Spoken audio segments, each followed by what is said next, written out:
ஐயா அதான் ஐயா கோமணத்துல 3 காசு இருந்தா 3 மணிக்கே பாட்டு வரும்னு பெரியவங்க சொல்லியிருக்காங்க ஐயா. இன்னைக்கு 4 பாட்டு பாடுனீங்க, 6 காசு வச்சிருக்கீங்க. அப்படிலாம் ஒண்ணுங்க.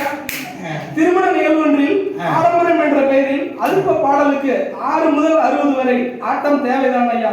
இதெல்லாம் செலவு தானங்க ஐயா. ஐயா டான்ஸ் போட்டுட்டு ஆடுறாங்க, யூஸா ஒரு பரதநாட்டியம் ஆடு இல்ல ஏதாவது கரகாட்டம் கூட ஆடு, பிள்ளைங்களுக்கு நல்ல கலையை கத்துக்கூட. செலவு தான், ஆடம்பர செலவு பண்ற அந்த ஆடம்பர செலவு பயனுள்ள செலவு பண்ணினா பரவாயில்ல. நைட்டு சாங்கு அது நைட்டு சாங்கு அவங்க லவ் சாடி போறாங்க, நமக்கு அங்க தேவையில்லையா அங்க ஆட்டம். பொள்ளாச்சி சந்தையில விருதுநகர் வியாபாரிக்கு வித்து போடு சின்ன கண்ணு, வித்து போட்ட பணத்தை என்ன சின்ன கண்ணு, சேர்த்த பணத்தை சிக்கனமா செலவு பண்ணு, பக்குவமா அம்மா கையில கொடுத்து போடு சின்ன கண்ணு. ஐயா எனக்கு எத்தனை பேருக்கு அம்மா கையில பணத்தை கொடுக்குறாங்க? அம்மா கையில கொடுத்தீங்கன்னா சேமிச்சு வைப்பாங்க, 600 ஆக்குவாங்க சின்ன கண்ணுங்கிறாங்க, 600 ஆக்குவாங்க. ஆனா இன்னைக்கு நம்ம எத்தனை பேர் அம்மா கையில கொடுக்குறோம்? கம்மிதான். அப்ப சேர்த்துற வாய்ப்புகள் ரொம்ப